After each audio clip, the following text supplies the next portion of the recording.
Mesdames et messieurs les élus, chers collègues, avant la délibération, en tant qu'adjoint de la culture, je voudrais vous faire part d'une urgence.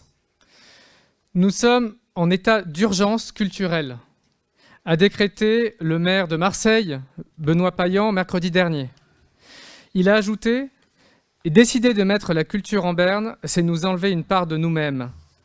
Nous devons rouvrir les lieux, c'est une nécessité absolue. » Un manifeste est en cours d'élaboration avec les acteurs de la culture et devrait être présenté avant la prochaine session du conseil municipal. Cet engagement fort, nous le partageons chaque jour avec Jean-Marc Coppola et les adjoints à la culture d'autres secteurs. Cette nécessité, nous la ressentons chaque jour quand nous rencontrons des artistes qui sont dans la précarité. En effet, beaucoup ne sont pas intermittents, ne sont pas salariés d'une structure, ou sont primo-arrivants dans la culture. Ils passent donc à travers les mailles du filet des aides.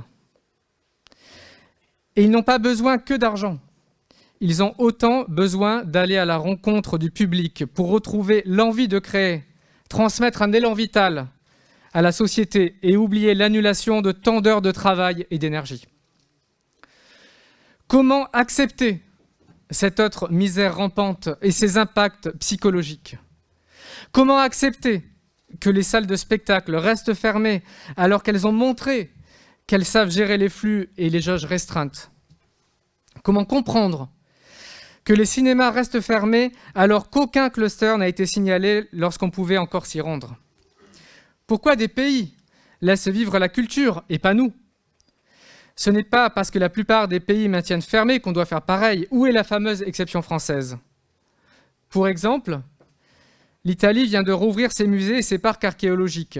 Quant à l'Espagne, vous le savez peut-être, elle a laissé ses salles de spectacle ouvertes. Vous avez aussi entendu parler probablement du concert test qui a eu lieu à Barcelone le 12 décembre. 463 personnes ont participé à un concert dans une salle de 900 places. Il n'y avait pas de distanciation sociale obligatoire entre les spectateurs. Ils ont pu bouger, chanter et danser à volonté, masqués bien sûr.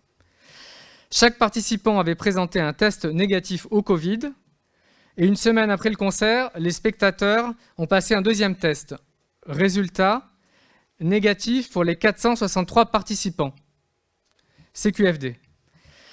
À Marseille, 2 concerts tests devraient avoir lieu au Dôme avec IAM sous l'égide de l'INSERM, en co-construction avec l'État.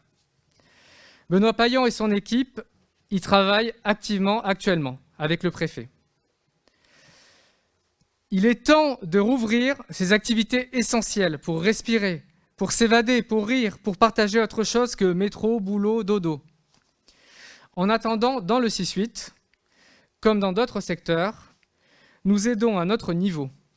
Nous prévoyons, par exemple, d'impliquer un maximum de structures locales dans notre programmation culturelle 2021, de commander de nouvelles créations aux artistes, de faire travailler plus d'intermittents, de multiplier les événements à vivre ensemble quand le temps sera venu.